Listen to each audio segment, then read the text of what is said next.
Bom dia! Estamos no ar nesta terça-feira. Hoje é dia 16 de outubro de 2018. Vamos juntos! Morning Show começando e eu já passo para você o cardápio do dia. Fogo Amigo. Irmão de Ciro Gomes, ex-governador do Ceará, critica o PT e chama a militância de babaca. Tem que ter humildade e reconhecer que fizeram muita besteira. É o que disse Cid Gomes, ao lado do governador eleito no estado, Camilo Santana, que é, adivinhem só, do Partido dos Trabalhadores. Parem as máquinas. Atenção para a notícia mais importante do dia. O Superior Tribunal de Justiça julga hoje processo movido pela apresentadora Ana Maria Braga a respeito da criação do boneco Louro José. E aí, quem é o pai do papagaio? Brasil 40 graus. Nossa convidada nesta manhã escreveu o seu nome no hall da fama do país cantando uma letra que dizia: o Rio é uma cidade de cidades camufladas, com governos misturados, camuflados, paralelos, sorrateiros, ocultando comandos.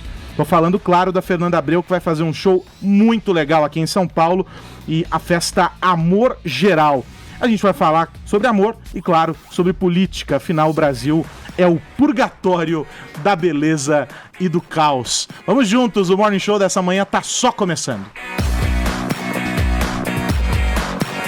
É isso, hein, Paulinha? Muito bom dia pra você. Bom dia, Aros. Tudo certo? Tudo bem, querido. E nós temos uma hashtag nesta manhã pouco ensolarada? Temos, Aros, porque você sabe que o segundo turno tá chegando, né?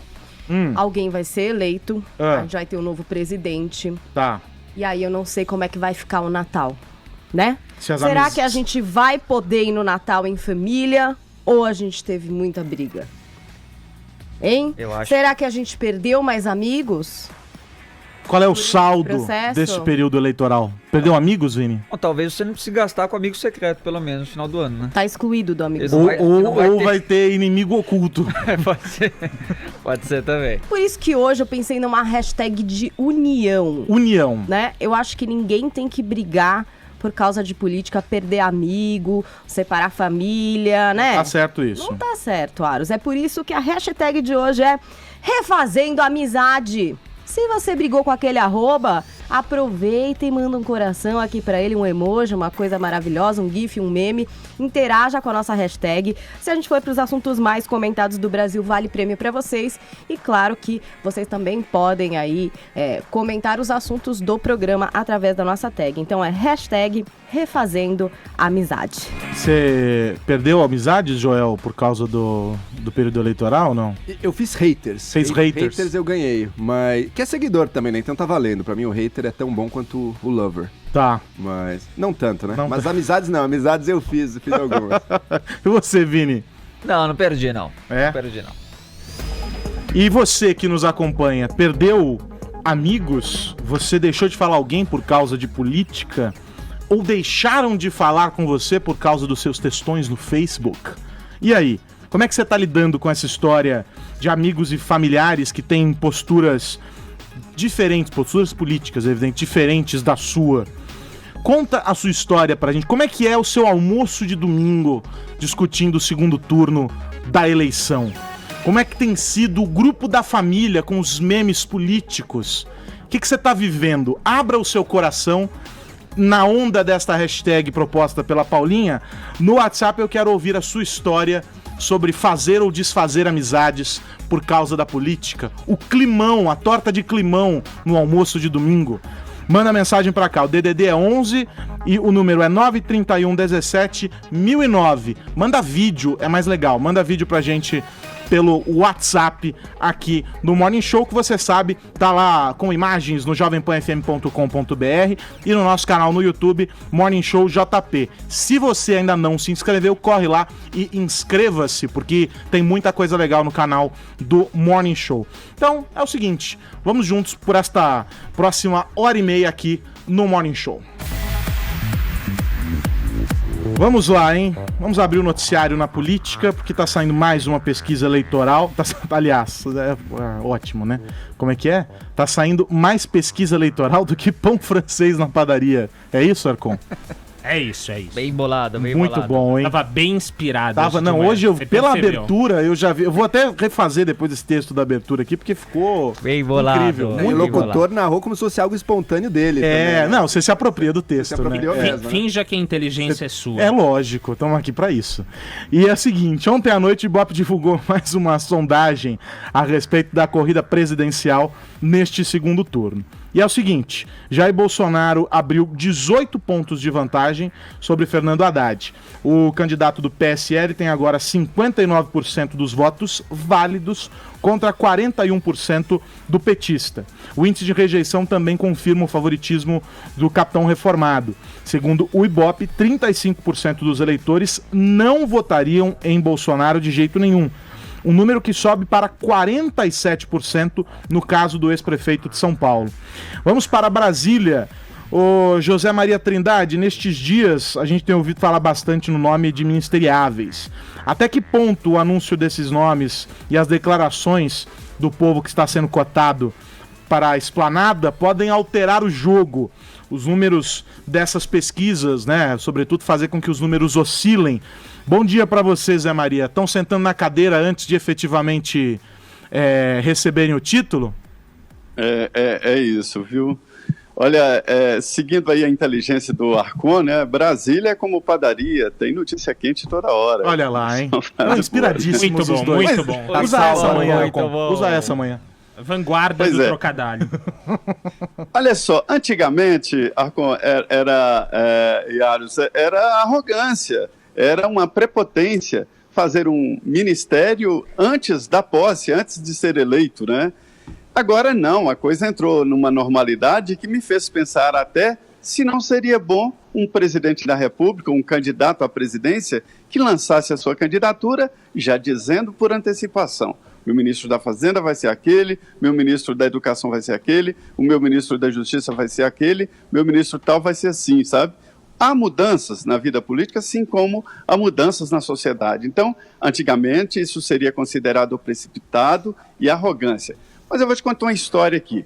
Ontem, o que eu assisti, ontem, o que eu vi por aqui, é de que não há mais dúvida de que Jair Bolsonaro será o próximo presidente da República. Diante disso, diante dessa realidade, começaram as brigas. Isso é tradicional. Numa eleição assim, é uma espécie de revolução. E sempre que acontece uma revolução, os revolucionários vão por ideias e também por expectativa de poder. Só que lá na frente não tem mel para todos, ou seja, não há cargos e nem funções para todos que ajudaram na revolução. E aí o passo seguinte é, evidentemente, a decepção. E isso vai acontecer, mas é o segundo passo. Por enquanto, ainda é briga ali. Onyx Lorenzoni, o deputado pelo Rio Grande do Sul, do DEM do Rio Grande do Sul, já está sendo tratado aqui como representante do novo governo. Na fase de transição, ele será muito importante e o nome escolhido para o ministério, chefe da Casa Civil da Presidência da República, né? E é ele que vai negociar politicamente, alguns nomes indicados, mas é isso. E aí, quando tem essa expectativa de poder, naturalmente a briga. Olha, muita gente aqui, viu, Carlos Aros, perdeu a eleição e está à espera de uma boquinha aí no próximo governo. E é isso que chama a atenção. Vou colocar o Joel aqui na nossa conversa, o Zé Maria, porque chama a atenção justamente essa, entre aspas, briga e ombro a ombro por uma cadeira, por uma pasta. Sabendo que o discurso lá atrás tinha sido de indicações técnicas, nada de penduricalho para partidos aliados e etc.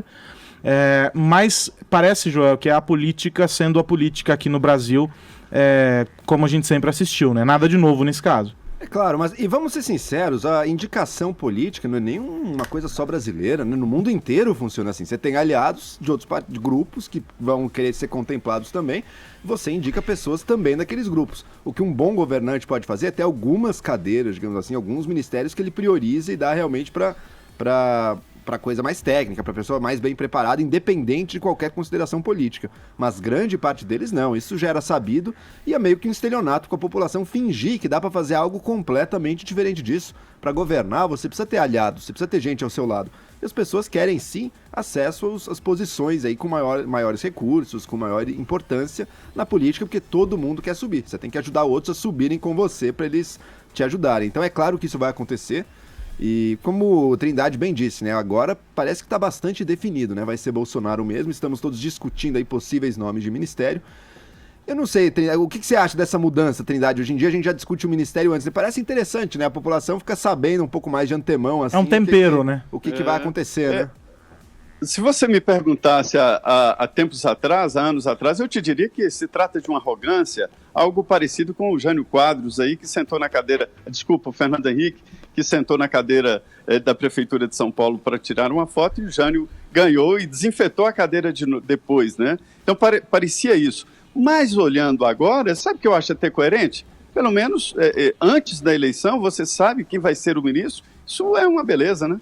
E aí você tem do outro lado também, pra gente não esquecer que ontem o noticiário foi tomado por Fernando Haddad e tweets a respeito de Mário Sérgio Cortella para a educação, ele fazendo ali um cortejo, um aceno ali, né? Olha só, seria muito bom, já tinha dito isso para ele em outras oportunidades e tal, e dizendo que também já conversou com Joaquim Barbosa. Joaquim Barbosa, a gente tem que lembrar, né, ex-ministro do Supremo e etc., um dos grandes combatentes da corrupção, se chegou a ser, inclusive, cotado para disputar a presidência da República e etc. Como é que fica deste outro lado, Zé Maria? Tem esses acenos também, mas parece que no campo petista há menos definições, há menos clareza sobre quem ocuparia cada ministério do que a gente assiste no campo do PSL, né? Porque evidentemente que haverá composição política do outro lado, mas está indo a reboque, porque está sendo obrigado a revelar posições que antes só eram reveladas depois da transição, já no momento da posse, e agora o Fernando Haddad está sendo obrigado a revelar certas posições importantes, como, por exemplo, o ministro da Fazenda a partir de agora, eu acho que mudou ali. Todo candidato já vai indicar, começou lá atrás, quando Aécio Neves já foi candidato indicando o ministro da Fazenda, né? Não foi eleito, o ministro não assumiu, Hermínio Fraga. Então, assim, parece que daqui para frente vai ser cada vez mais usual essa situação. Então, o PT foi meio de reboque aí com o Fernando Haddad indicando ministros antes da vitória. Que não deve vir, segundo todas as indicações. Fala, Joel. E essas indicações do Haddad parecem muito mais um jogo eleitoral, né? Você vê que são pessoas que geram resposta da opinião pública. Cortella aí, uma verdadeira estrela da filosofia nacional. Joaquim Barbosa, que até ontem era inimigo, era golpista, se representava a ditadura do judiciário e todos os males que o PT queria combater, agora já sendo chamado também. Mas são coisas para jogar para o público, né? As do Bolsonaro, que inclui aí nomes da política e tudo, a gente vê que parecem ser perspectivas mais realistas aí de nomes que de fato vão compor um ministério. Eu não sei se eu acredito totalmente que Joaquim Barbosa e Cortella estarão com cargos de ministros, caso, improvavelmente, Haddad acabe levando. O Cortella, aliás, que já foi secretário aqui em São Paulo, no governo Erundina, se não me engano, né? Exato. Agora vou colocar mais um elemento aqui nessa nossa conversa, hein, Zé Maria? Vocês viram que o Cid Gomes, ex-governador do Ceará, irmão do Ciro, falou ontem num evento em Fortaleza. E ele, que é senador eleito, um evento do PT, que fique claro, né? Afirmou que o partido do presidenciável Fernando Haddad precisa fazer meia-culpa e assumir que fez muita besteira, ou perderá a eleição de forma merecida. Ele disse ainda que Bolsonaro é uma criação de quem acha que é dono da verdade. A gente tem um trechinho dessa fala do Cid Gomes. Vamos ouvir. Tem que fazer um meia-culpa. Tem que pedir desculpas, tem que ter humildade e reconhecer que fizeram muita besteira. É assim, pois tu vai perder a eleição. Não admitiu meia-culpa, não admitiu os erros que cometeram, isso é para perder a eleição e é bem feito perder a eleição. Vocês deviam, o teu tipo assim, que acha que fez tudo certo. Quem Quem junto com ele acha que fez tudo certo? Vão! Muito bem, muito bem. Pois vão. E vão perder feio.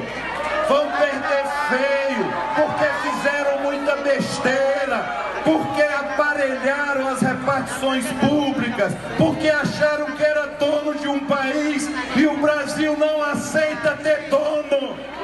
O Brasil é um país democrático. Quem criou o Bolsonaro foram essas figuras. Quem criou o Bolsonaro foram essas figuras que acham que são donos da verdade, que acham que podem fazer tudo, que acham que o fim justifica os meios. Muito bem, eu me Fala. O que foi, Joel? calo numa boa. Não, eu queria ouvir o Lula tá preso, babaca, mas não... O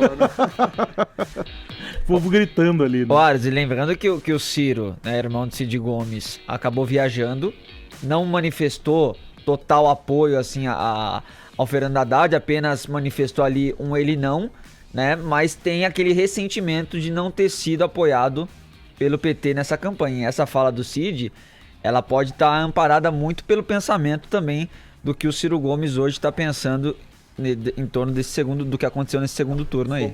O Ciro Gomes falou no apoio crítico, né? E a gente viu a crítica. Então, a crítica veio, Agora, em cima de um palanque, né, que ao vingança, fundo está né? ali Haddad e Manuela, né? Não, Quer dizer, mas talvez não tenha sido o melhor cenário para ele falar isso. Agora, né? mas a vingança foi planejado, obviamente, como vingança por tudo que o PT fez contra a candidatura do Ciro e a tentativa do Ciro de se lançar, negando ao Ciro uma possibilidade de protagonismo na esquerda que talvez tivesse levado a eleição para um outro caminho completamente diferente. E agora a família Gomes está aí com A revanche.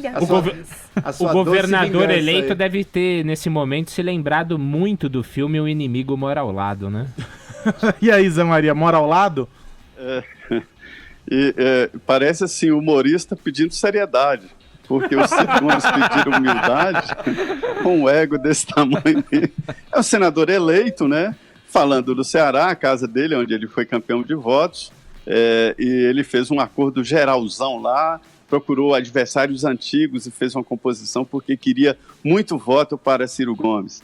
Na verdade, o Ciro ganhou pelo que eu lá, apurei, né? eu já até disse aqui, pois não? O Ciro ganhou lá, né? Foi, aliás, no Nordeste, a única vitória do Ciro. O único que perdeu lá foi o Eunício Oliveira, que tinha também expectativa de apoio geral lá do PT e tal, e deu para trás. O presidente do Senado que perdeu, não foi reeleito, né?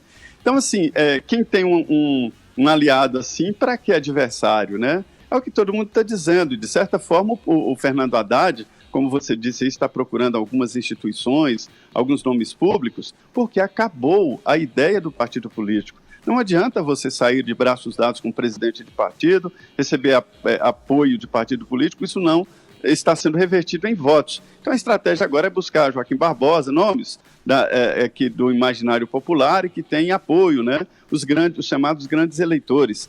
E, na verdade, o Ciro Gomes esperava o apoio do PT e esse era o combinado. Mas aí, com a história do Lula, foi levado por um canto que não podia não ser candidato e cresceu. O PT falou, olha, não tem jeito, tem que ter candidato. E aí abandonaram o Ciro Gomes e aí ganhou esta mágoa e este fel que será para sempre. Eu conheço política. Ô Joel, e lembrando que tem mais pólvora nesse barril, Jacques Wagner voltou a falar aquilo que ele já tinha dito, que o melhor candidato para representar a esquerda, unir a esquerda e conseguir vencer o Bolsonaro não seria o Haddad e sim o Ciro Gomes. Daí já é uma sabotagem interna do próprio PT. Daí já é sinal claro de que já desistiram da candidatura ali, porque se chega nesse nível... E o PT são pessoas que só falam a público de caso pensado, assim, também, né? Lembrando que o próprio Jacques Wagner tinha sido cotado e optou por um caminho mais seguro ali, ficando no terreno dele, né? E aí a exposição, o rojão ficou no colo do Haddad. Mas ele estava entre os cotados do PT para fazer essa travessia, né, Zé Maria? Vou me despedindo de você. Senador da República, o Jacques Wagner, senador da República, bem eleito e quer assumir aí o protagonismo no PT. Se ele ficar solto, porque ele tem vários processos em andamento, né? É capaz de ficar mesmo. Então, a situação agora é reunir os aliados e separar aliados, assim como o Cid Gomes, que Isso é tão claro, isso é tão evidente que eu não sei por que o PT ainda não veio a público. Foi muito tímida a fala do Fernando Haddad dizendo que vai controlar melhor as estatais e tal, e que errou ao não fazer um controle das estatais. Isso é muito tímido, é uma ideia muito pequena do que realmente aconteceu no governo do PT. Aí a gente pode fazer uma edição dessa hashtag Refazendo a Amizade para o Congresso. Seria interessante, né? Refazendo a amizade no Senado, refazendo a amizade na Câmara. Já pensou, Paulinha? Ia ser interessante, hein? Bonito, né, Aros? Imagina os perfis oficiais dos parlamentares marcando uns aos outros. Ia ser legal, vai. Tem que ser igual o Zé Maria, nunca perder um amigo por causa de política, né, Zé? Até parente. É parente, é ótimo. Muito bom. Zé Maria, um abração.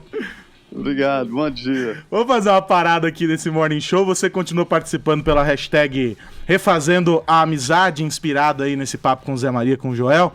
E a gente volta daqui a pouquinho. São 10h21, horário de Brasília. Jovem Pan Morning Show. De volta com o Morning Show. É isso? É assim? Ele reclamou. Faz bullying no intervalo. Ele reclamou, então agora vai ser sempre assim. É que às vezes você vem vai muito ser exaltado. Então, mas vai ser na mesma linha. Mesmo tom. Não vamos mais oscilar. Não. Vamos para a notícia mais importante do dia. O Superior Tribunal de Justiça julga hoje um processo movido pela apresentadora Ana Maria Braga sobre a criação do boneco Louro José. Vini, ok. Agora conta qual é de fato a notícia mais importante do dia. É essa, Carlos Aros, realmente o Brasil parado. O Brasil tá parado querendo saber quem criou Louro José. Quem? Né? Esse personagem Foi uma icônico, fábrica, né? Esse personagem icônico que nos alegra amanhã. Sim. Mas eu pensei que esse Todas as personagem manhãs. icônico que alegrasse a nossa manhã fosse o Arcon. Não, Louro José, desde 97, né, fazendo as pessoas rirem pelas manhãs, consertando as trapalhadas de Ana Maria Braga, Sim, né? dando uma dica do que ela tem que fazer. Um suporte, uma dica. E agora essa dúvida É que o paira. co-apresentador do programa. É Exato. mesmo. E agora essa dúvida que paira no ar. Quem são, Assim como o Louro, a dúvida paira no ar. quem são os responsáveis pela criação do boneco Louro José? Tá, E mas sim, explica- essa Dúvida. decisão. Tá, A mas dúvida. explica a presepada. O que Essa que é? decisão está no TSJ, inclusive a sessão começou agora. STJ. No STJ, perdão. Está agora sendo decidida, a sessão começou às 10 horas da manhã e a sessão é movida pela Ana Maria Braga.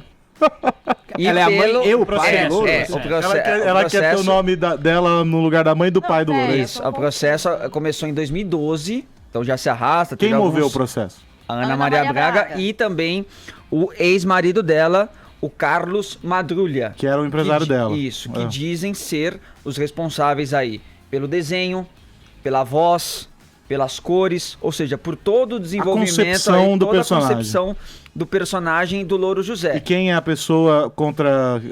Os quem artistas eles são? que confeccionaram o Louro José, que é o Antônio Marcos e o Renato Aparecido. Então isso aconteceu, essa confecção aconteceu lá em 97, quando a Ana Maria ainda era da Record, apresentava o Note a Note, a Record entendeu que não dava mais para ela ficar sozinha no estúdio, tinha que ter alguma companhia, algum parceiro, e aí fizeram a criação.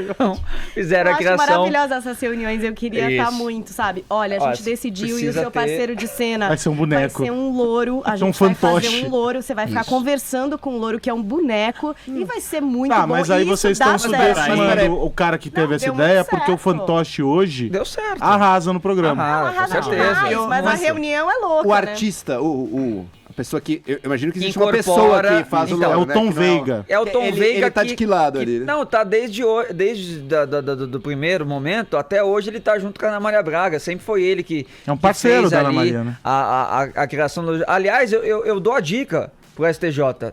Dê os direitos para o Tom Veiga. É, porque não fosse ele, Né? o boneco seria só mais um papagaio Exatamente. desse de fantoche. Ele é o Até verdadeiro porque, personagem, além da voz, ele tem ali uma percepção até de criatividade. Realmente o Louro José acaba sendo um diferencial, um personagem ele consegue oferecer expressão pro fantoche, a voz ali. É algo que acrescenta. É lógico. Não é só uma mera Eu decoração. diria que é o principal.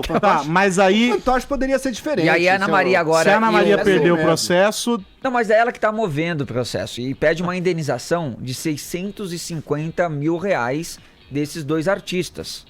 Caraca.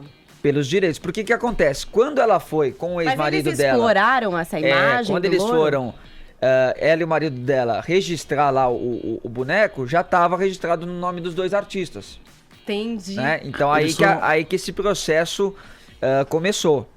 O ex-marido até ganhou já uma ação sozinho dele, numa outra instância ali da justiça, mas aí foram recorrendo e agora o caso tá no Superior Tribunal de Justiça. Né? E ainda cabe mais uma... Tem mais uma instância, depois ainda vai pro STF. Quero ver essa discussão do Supremo. Já pensou, ministro Gilmar Mendes, ministra Carmen Lúcia discutindo Barroso e Gilmar Mendes. Barroso e Gilmar Mendes no embate sobre Louro José.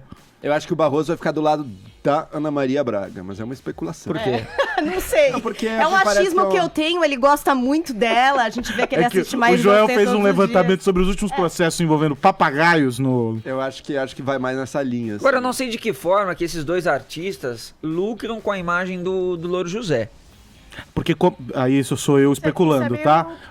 É um produto que a Ana Maria vende dentro do... Tem o boneco do Louro, você encontra nos lugares, a marca, em revistinha, tinha os livrinhos de piada do Louro, aquelas coisas todas. Ou seja, há um grande comércio em torno da marca Louro José. E aí acho que é isso que tá... certeza que é isso que tá em jogo. Não é só o personagem ali em si, né? Mas enfim, vamos aguardar, né? Uma decisão que o Brasil realmente não vê a hora de que acabe, de que... Gente, é fácil, Ana Maria. Esse pesadelo precisa acabar, né? Mas pesadelo... Tinha que estar no STJ ou no Casos de Família? Eu não sei, mas a ideia que eu dou pra Ana Maria, cria o Urubu Carlos. Por que pega Carlos? esse Louro José. Por que Carlos? Eu criei aqui, eu chutei um nome. Carlos. Porque, entendeu? Ou fazer o inverso que o Haddad fez, né? Trocar as cores verde e amarela pelo vermelho. E aí fica um outro pássaro, fica aí vira uma arara. Vira uma arara. Pica-pau Maurício, por exemplo, pode ajudar a Ana Maria Braga. Tem muitas aves, entendeu? Se der muito problema, Ana, muda. Pega outra ave, entendeu? Eu acho que a solução agora essa história de boneco, de apresentador, sempre dá problema. A da Palmeirinha também teve processo envolvendo lá o Guinho, né? Sempre tem essa... Só o Ratinho que... Acho que com o Xaropinho lá, eles sempre se entenderam. Nunca teve problema. Bom, então, quando o resultado sai? Hoje à tarde, né? Hoje à tarde deve sair essa decisão. Então amanhã você conta pra gente o resultado, por favor, que estamos... Ninguém vai pedir. Ninguém vai dormir. Ansiosos. Ninguém vai dormir com... Já pensou alguém pedir vistas? Vai pedir vistas. Preciso assistir um pouco mais Ana Maria Braga pra fazer uma análise. Mas é o que você falou, essa história vai longe ainda. Então tem ainda como recorrer, né? Esse tipo de notícia você só vê aqui, viu? Só aqui. Nessa tensão, esse pesadelo precisa acabar logo. Ninguém aguenta mais. Não, é lógico. Está rivalizando com o segundo turno das eleições, tá desviando o foco dos candidatos e tal. Bom, são... Eu não enxergo o relógio. 10h30... Tem uma luz aqui que ofusca o relógio. 10h36. Vamos falar sobre um assunto triste, uma notícia triste, Paulinha, na manhã desta terça-feira. Conta pra gente. Então, Gil Gomes, Aqui e Agora... Só para quem lembra no SBT, né? Desse cara que dramatizava as histórias de crime como ninguém, sempre com a mão aqui no peito, né? Com uma voz muito característica. Faleceu aos 78 anos, Aros. Ao que parece, ele foi socorrido por uma equipe do SAMU, foi encaminhado ao Hospital São Paulo e ali veio a falecer em decorrência de um câncer, é o que diz a assessoria do centro médico desse hospital. O Gil Gomes foi diagnosticado com Parkinson em 2005 e lutava aí contra essa doença que até o afastou da televisão, né? Sim. Então ele estava ali já com problema de equilíbrio, os tremores típicos do mal de Parkinson. O Gil Gomes que começou no rádio como locutor esportivo, depois passou a cobrir crimes, foi para televisão, no SBT, no Aqui e Agora, fez enorme sucesso entre 91 e 97, exatamente por ter esse tom diferente para tratar dos dramas que aconteciam com as pessoas. Eu até separei um trechinho de um programa do Aqui e Agora, antigo, para vocês relembrarem a forma de Gil Gomes de contar uma história. A história de Francisco. A história de um homem que, como tantos outros, um dia fez uma opção de vida. Viver nesta cidade, a cidade de São Paulo. Para muitos, a cidade dos sonhos. A história de Francisco. Uma história igual, infelizmente, a tantas outras de tantas pessoas que sonharam em ter uma vida melhor nesta cidade. Tá aí, era dessa forma que ele trazia, né, e depois costurava com entrevistas com as pessoas envolvidas no crime, encerrava com Gil Gomes, Aqui e Agora, dependendo ali do tom que essa história se encerrasse. Chegou a participar também de um outro quadro no SBT, que era junto com o Roberto Jogum, que era Histórias que o Povo Conta, que ele também trazia essa dramaticidade, aí você tinha atores interpretando os fatos. Participou da Escolinha do Barulho na TV Record, comandou um programa na Rádio Tupi, estava afastado, como eu disse para vocês, aí da televisão, mas ultimamente chegou a participar de um programa patrocinado por uma rede de farmácias e agora, aos 78 anos, faleceu. Marcou a adolescência do Joel, não é isso, Acho Joel? que de todos nós, hein? Infância. Marcou minha.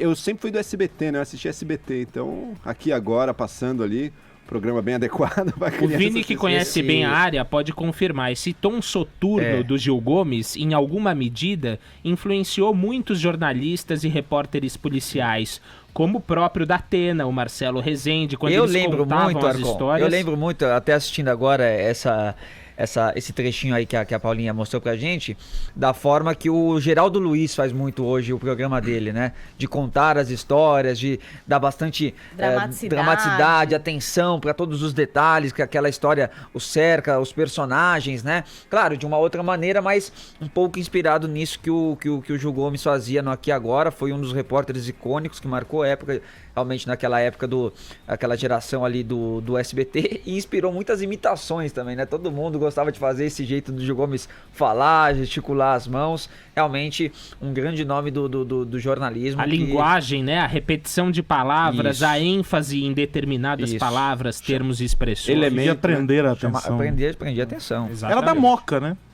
Veja só, é um bairro importantíssimo, inclusive para a história da comunicação, tá vendo, Gorcon? Você menospreza, né? Não, adoro a Moca. Eu não gosto do Carlos Aro, só só um indivíduo, perfeito. Bom, então fica o registro aqui dessa lenda Gil Gomes, que nos deixa aos 78 anos. E antes de fechar esse bloco, eu queria voltar à política pra gente falar sobre a Operação Carne Fraca. A Marcela Lorenzetto traz um resumo dessa terceira fase da operação. Diga, Marcela. Alô, Marcela. Ou não diga nada, Marcela, e a gente faz uma parada no Morning Show e daqui a pouco a gente traz essa informação sobre a Operação Carne Fraca. São 10h41, horário de Brasília.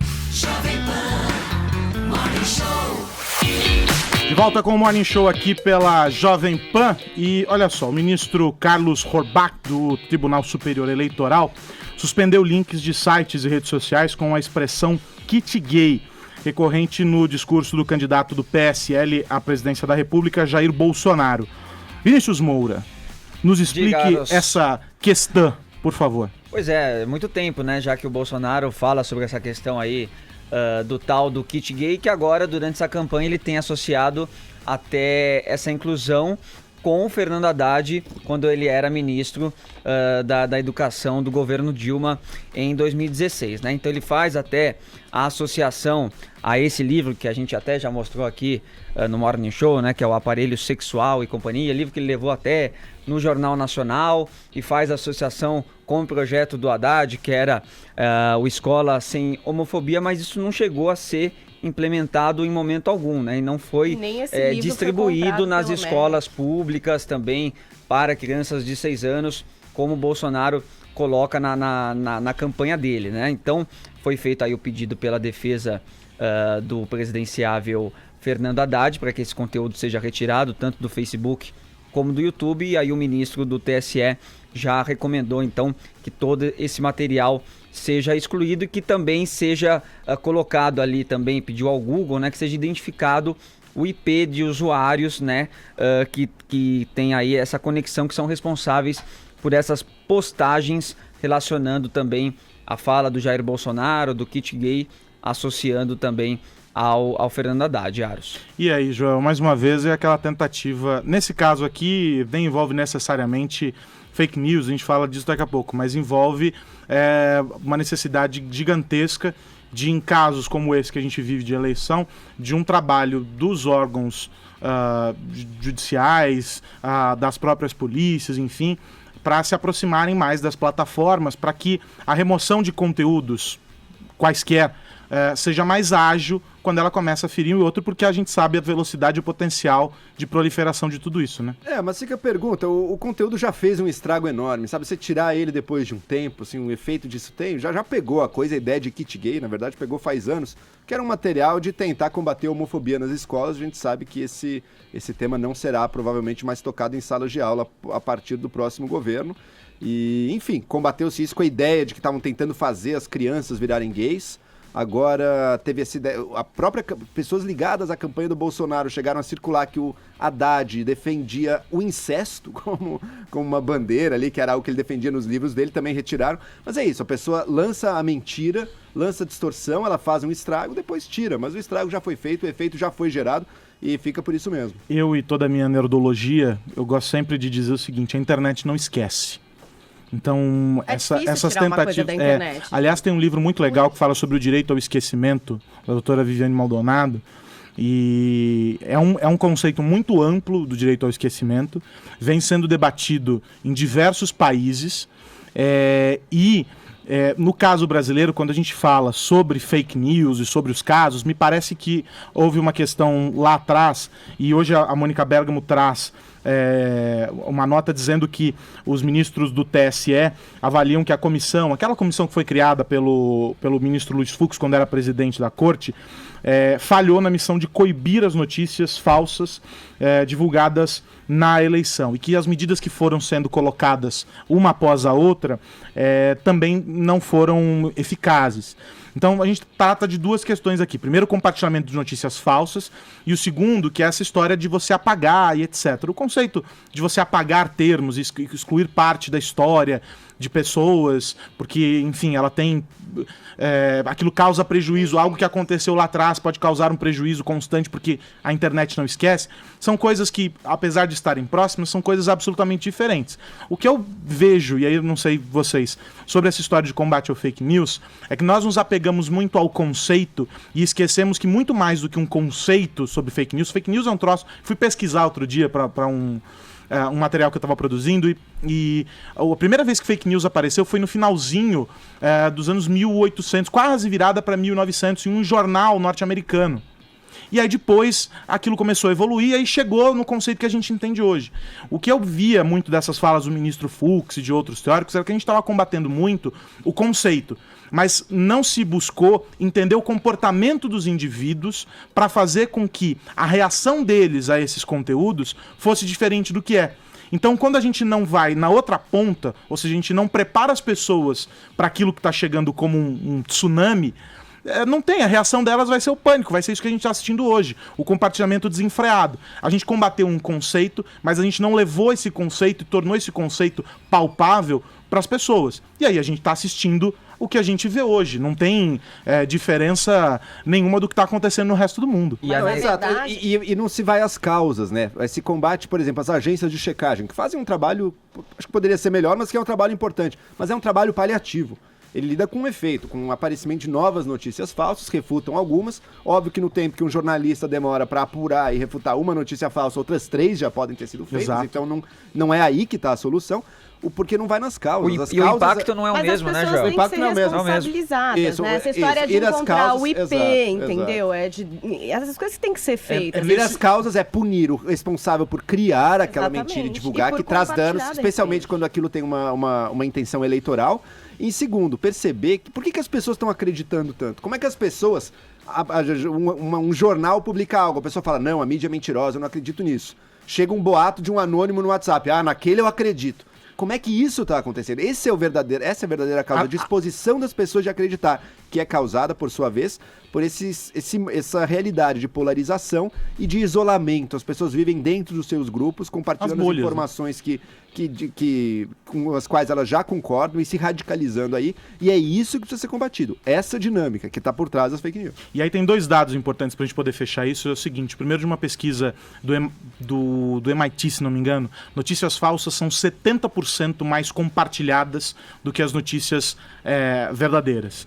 E o outro dado importante as notícias falsas se proliferam muito por aplicativos de mensagens. E a pesquisa, o levantamento desse ano do Reuters Institute mostra que os aplicativos de mensagem, Brasil, tá? Recorte Brasil, no mundo tem diferenças, mas no Brasil o WhatsApp já é o meio mais forte entre as plataformas sociais para o compartilhamento e o consumo de notícias. Significa que a forma de controle desse compartilhamento é diferente. Aquilo que se adota como postura para o Facebook não vale para o Instagram, porque são plataformas completamente diferentes.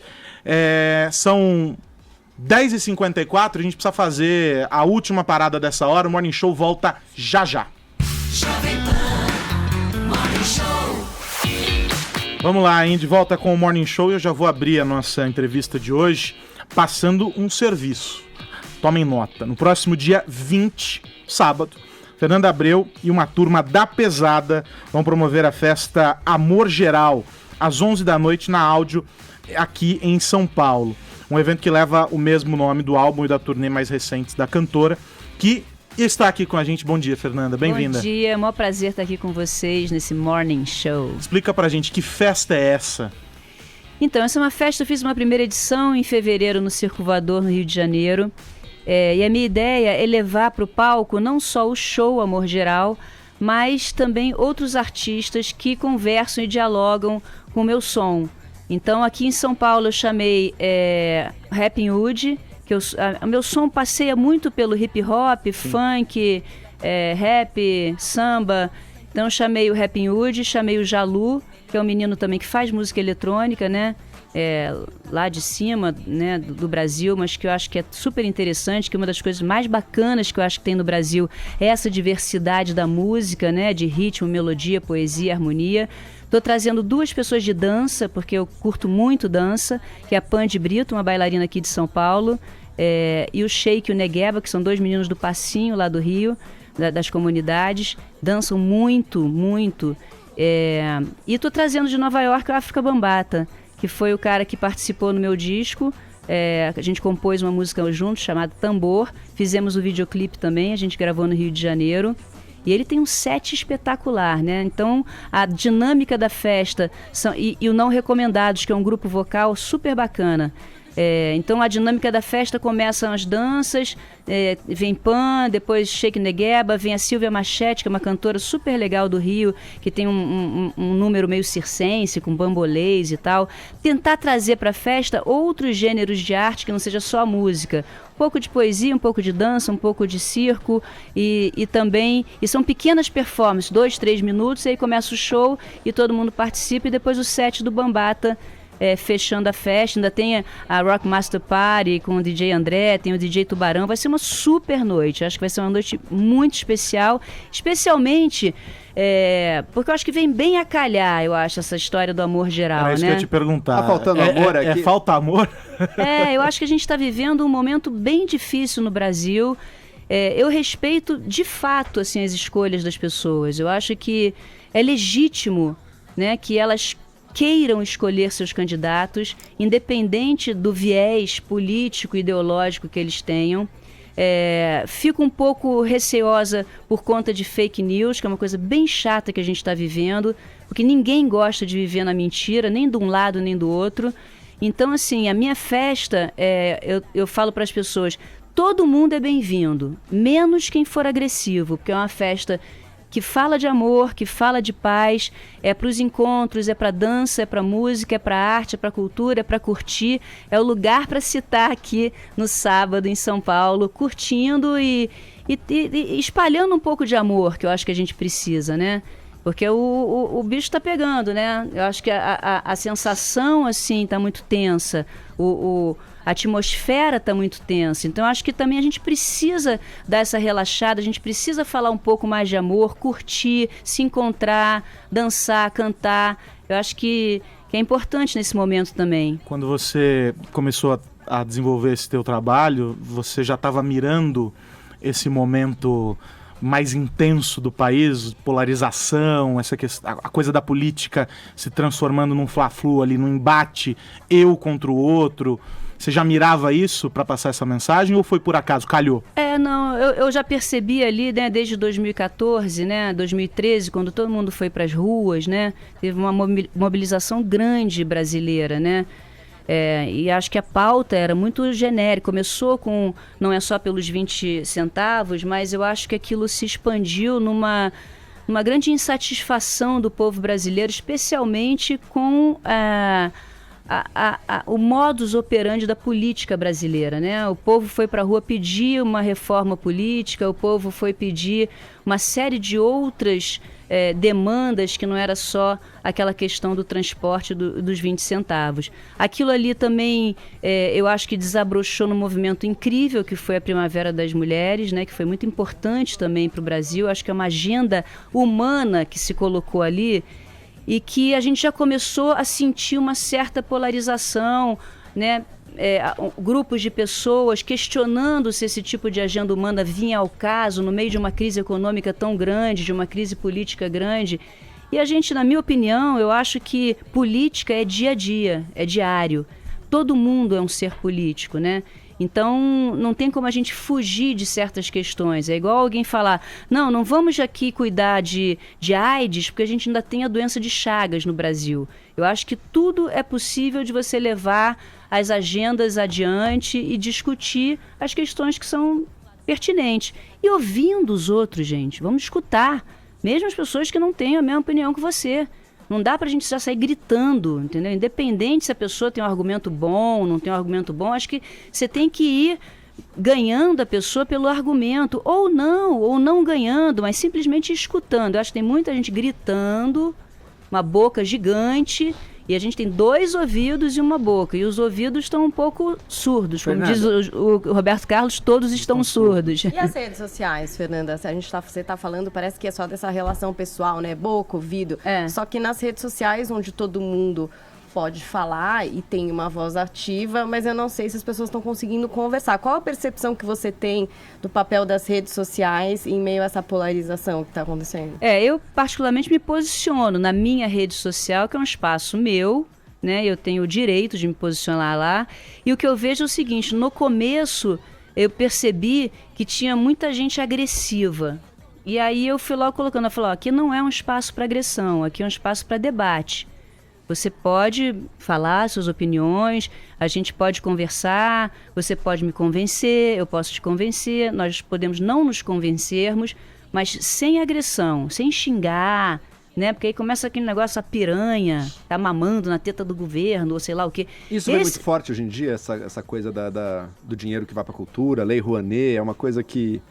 Você como artista escuta muito isso? Você sente uma... Eu escuto muita desinformação, né? Primeiro assim, porque o Brasil é um país que não valoriza a cultura, a gente sabe disso há muitos anos, né? Não é de agora que nenhum Ministério da Cultura teve nenhum mínimo de orçamento cabível para o que é cultura brasileira e para o que representa, especialmente no mundo globalizado, a importância da cultura. A gente vê isso nos Estados Unidos, os caras conseguiram exportar o American Way of Life através de filmes, músicas para o mundo inteiro. Então, assim, é uma estratégia, eu acho que é um setor estratégico muito importante para a nação, a cultura. Mas aqui é aquele negócio que não... as pessoas não valorizam, né? Acham que é um entretenimento, acham que não sei o quê. A Lei Rouanet, eu acho que na verdade é uma lei mínima, assim. Na verdade, eu acho que deveria existir um orçamento muito mais forte para a cultura brasileira. Não estou falando de governo, estou falando de política de Estado. E a Lei Rouanet é um arremedo, assim, né? Aquela história de não podemos investir na cultura, bota as empresas aí para investir. E eu, por exemplo, um caso pessoal, né? Eu já tentei 3 vezes botar meus projetos na Lei Rouanet, CDs e shows e tal. Foi aprovado o meu projeto com as planilhas, eles seriamente vêm lá... Né? É super burocrático, vê a planilha e tal, mas eu não tive a sorte de conseguir captar. As empresas não se interessaram em captar e eu não pude utilizar, me beneficiar dessa Lei Rouanet, que é um incentivo à cultura. Mas aí tem muita desinformação e tem também, claro, os maus feitos que a gente tem no Brasil em todas as áreas. Deve ter gente que deve ter passado a perna na Lei Rouanet, deve ter gente, sei lá, entendeu? Isso aí é uma coisa no Brasil que tem tudo que é canto que a gente está conhecendo, né? Então, assim, aquela história da corrupção, é o que eu falo hoje. Não adianta, agora é o nosso momento de fazer política. Depois que os candidatos forem eleitos, quem for eleito, não adianta reclamar que a culpa é do político, a culpa é da classe política, a culpa é nossa. Nós estamos agora elegendo as pessoas. Então, eu acho que é isso aí. Eu acho que cada um tem sua consciência, cada um está fazendo a sua cabeça. Eu acho que eu, particularmente, não são os 2 candidatos que eu, particularmente, admiro, né, os que estão aí no segundo turno, mas eu pretendo sim escolher um candidato com a minha consciência e saber que essa consciência vai ter uma consequência. Como é que você tem observado esse movimento? A gente comentou isso outro dia aqui sobre os artistas que estão sendo cobrados pelos seus fãs, por grupos e etc., por uma manifestação favorável a fulano, e como é que você se sente? Você fala assim, eu uso a minha rede, é um espaço meu, eu tenho o direito de usar. Mas é evidente que esperam de você quase que um statement, né? Um posicionamento ali da Fernanda. Como é que você reage a isso quando cobrada a se posicionar? Olha, eu pessoalmente me posiciono, eu sou assim desde sempre, eu não fico em cima do muro, não. Então todo mundo sabe qual é o meu posicionamento, é só entrar nas minhas redes sociais e ver. Mas eu não vou ficar julgando os outros artistas, porque, assim, patrulha ideológica a gente já viveu muitos anos no Brasil e não tivemos nada de positivo em relação a isso. Então, assim, a primeira coisa que a gente tem que prezar, eu acho que é a liberdade, o debate.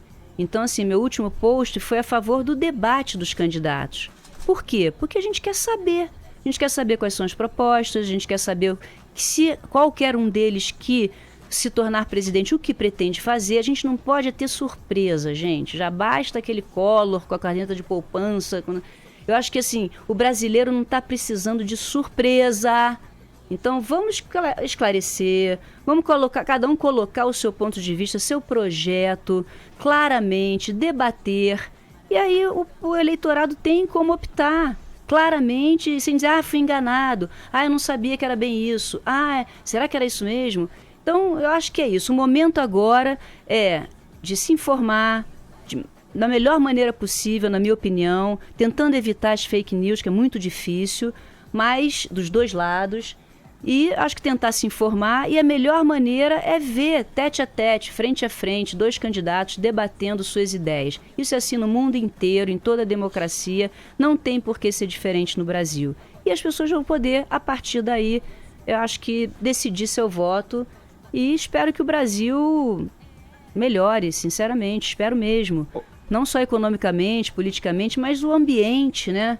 É muito chato, porque a gente tem que aceitar o que vier. As relações humanas estão pagando um preço, né, nessa época que a gente vive, né? Talvez por isso a festa do amor aí seja fundamental, um tipo de resposta, gente. Isso é na minha família, na família dos meus amigos. É uma coisa muito louca. As pessoas estão, brigando, sabe? E eu acho que não tem necessidade disso, sabe? Se tem uma pessoa que tem um pensamento mais à direita, ok, ok, entendeu? Se tem uma outra pessoa que tem um pensamento mais à esquerda, ok também. É possível dialogar, é possível conversar. Não é impossível. O que é impossível é a agressão, o que é impossível é a violência. Isso é uma coisa que não pode acontecer. Isso é uma coisa que tem que ser reprimida. Os 2 candidatos deveriam ir para a televisão e reprimir o eleitorado que está fazendo esse tipo de coisa, porque isso é nefasto para a nossa sociedade. Eles deveriam ir para a televisão e dizer: nós não apoiamos a violência, nós somos contra a violência, isso não pode acontecer, isso é crime, isso sim. E aí a gente vive num ambiente democrático, livre, onde os pensamentos fluem, onde as ideias são diferentes e podem ser compartilhadas. Ô Fernanda, nessa ainda dos artistas, dos posicionamentos, você foi chamada para aderir a algum tipo de campanha, algum tipo de hashtag, se sentiu representada por algum dos lados e de se manifestar com relação a algum desses lados ou não?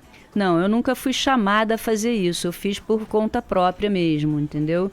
Eu mesma me posicionei em relação ao que eu acho que é mais saudável para o Brasil, né? A minha posição pessoal. Claro. Então, mas nunca fui assim, você tem que fazer isso, tem que militar aqui, tem que militar ali. Teve essa questão do desafio, né? Um artista desafiando o outro a aderir e tal, a campanha, aquela manifestação, isso daí não aconteceu com você? Não, teve pessoas que desafiaram. Desafiar, a palavra eu nem usei muito, né? Na minha rede social, desafio, porque o desafio ele já traz consigo um certo simbolismo que, para mim, pro meu modo de pensar, não... Uma exigência. Parece que é o partir pra briga ali, exatamente. Né? Então, assim, não é um desafio, é um convite, né? Quem quiser aceitar esse convite. Mas eu sou muito clara, gente. Eu acho que o Brasil está numa situação econômica muito difícil.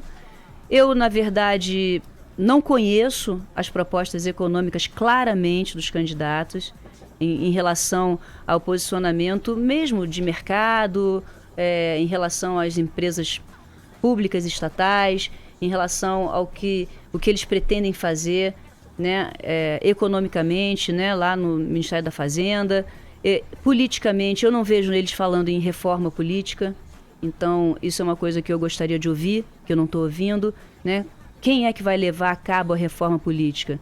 Que foi uma demanda muito importante da população e da sociedade inteira em 2013, por conta da falta de representatividade que a população brasileira estava sentindo. Quem é esse candidato que vai trazer essa reforma política? Eu quero ouvir. Quem é o candidato que vai trazer realmente o projeto de educação para o Brasil? Vai ser uma educação pública? Vai ser de turno integral?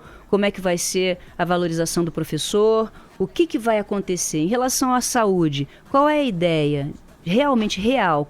O que a gente tem hoje de saúde no Brasil e como é que eles vão encarar as dificuldades de orçamento dentro do SUS em relação a todas as questões que a gente tem? Então são questões importantes para a nossa vida, da nossa vida individual, mas do coletivo. A gente vive em sociedade, não tem jeito. Então, assim, a rua é uma extensão da minha casa, né? Você, de uma certa maneira, são meus parentes. Longínquos, mas são. A gente vive junto.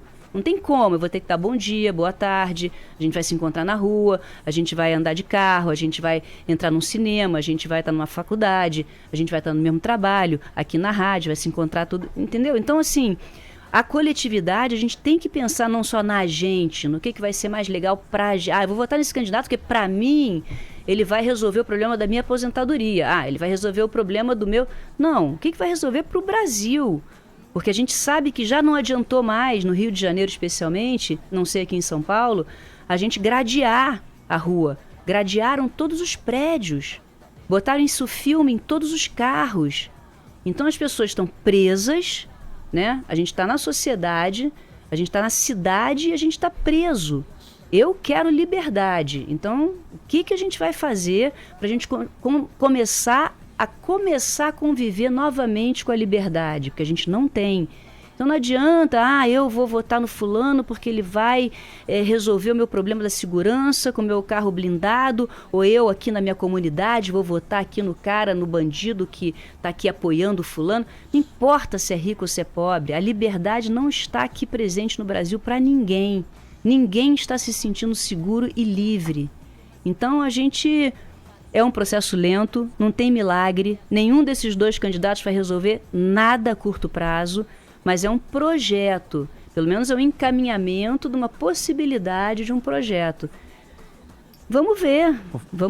Fernanda, a gente tá ouvindo aqui o BGzinho Rio 40 Graus, e no começo do programa, antes da gente voltar a falar sobre música, mas no começo do programa a gente citou Rio 40 Graus e etc. E você falando sobre segurança, sobre o confinamento, não dá pra gente esquecer que você foi a voz de talvez uma das mais conhecidas crônicas do Rio de Janeiro, que diz que é o purgatório da beleza e do caos. Verdade. E estamos encerrando 2018 com uma intervenção militar que trazia diversas promessas. Você vivendo lá, com um olhar que você tem de circular e de fazer essa mistura por meio da música, o que é o Rio de Janeiro hoje e como você percebe esta intervenção militar, que em princípio tem data para acabar agora em dezembro? O Rio de Janeiro está passando uma situação muito, muito difícil, né? Eu tenho 57 anos de idade, eu tenho 36 anos de carreira. O Rio de Janeiro sempre foi uma cidade que me inspirou muito. Essa música Rio 40 Graus foi composta em 92. Era um momento que o Rio estava se armando, as facções criminosas estavam se armando, e ao mesmo tempo o funk carioca estava dominando os morros, né? O morro sempre foi um reduto do samba, sempre. E a juventude começou a fazer esse novo som, né, que era o som do funk carioca, que era uma música eletrônica brasileira, vamos dizer assim, né? O funk é música eletrônica. E a gente até brincou no terceiro refrão do Rio 40 Graus, né, que a novidade cultural da garotada favelada, suburbana, informática, metralha, subuse musical de batucada digital.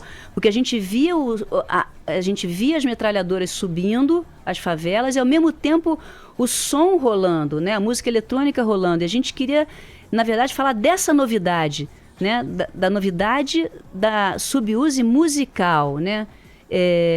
E é uma música que hoje é totalmente atual. A gente continua, o Rio 40 Graus poderia ter sido escrita hoje.